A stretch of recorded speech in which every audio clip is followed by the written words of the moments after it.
The Tale of Mr. Jeremy Fisher. Once upon a time there was a frog called Mr. Jeremy Fisher. He lived in a little damp house amongst the buttercups at the edge of a pond. The water was all slippy-sloppy in the larder and in the back passage. But Mr. Jeremy liked getting his feet wet. Nobody ever scolded him, and he never caught a cold. He was quite pleased when he looked out and saw large drops of rain splashing in the pond.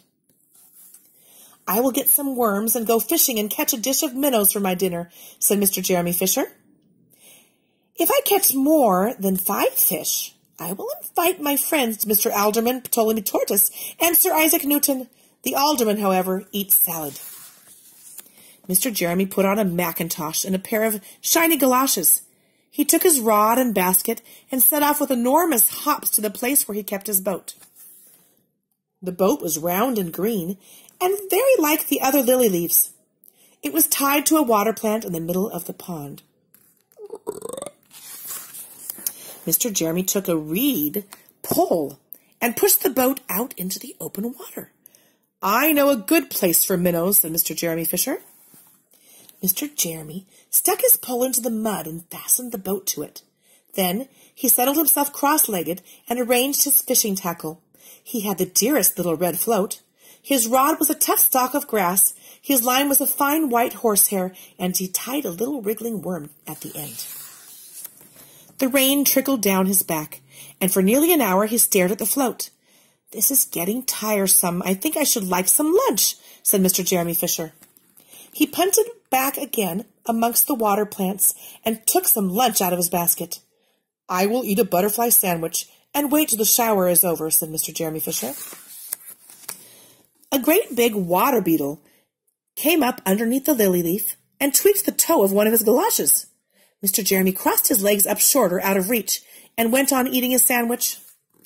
Once or twice, something moved about with a rustle and a splash amongst the rushes at the side of the pond. "I trust that is not a rat," said Mr. Jeremy Fisher. "I think I'd better get away from here." Mr. Jeremy shoved the boat out again a little way and dropped in the bait.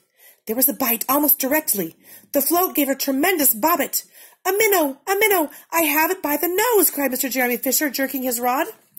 But what a horrible surprise! Instead of a smooth, fat minnow, Mr. Jeremy landed little Jack Sharp, the stickleback, covered with spines. Whap! The stickleback floundered about the boat, prickling and snapping until he was quite out of breath. Then he jumped back in the water, and a shoal of other little fishes put their heads out and laughed at Mr. Jeremy Fisher. And while Mr. Jeremy sat disconsolate at the edge of his boat, sucking his sore fingers and peering down into the water, a much worse thing happened. A really frightful thing it would have been if Mr. Jeremy had not been wearing a mackintosh. A great big enormous trout came up, ker-flop, with a splash, and it seized Mr. Jeremy with a snap. "Ow, ow, ow!" And then it turned and dived down to the bottom of the pond. But the trout was so displeased with the taste of the mackintosh that in less than half a minute it spat him out again, and the only thing it swallowed was Mr. Jeremy's galoshes.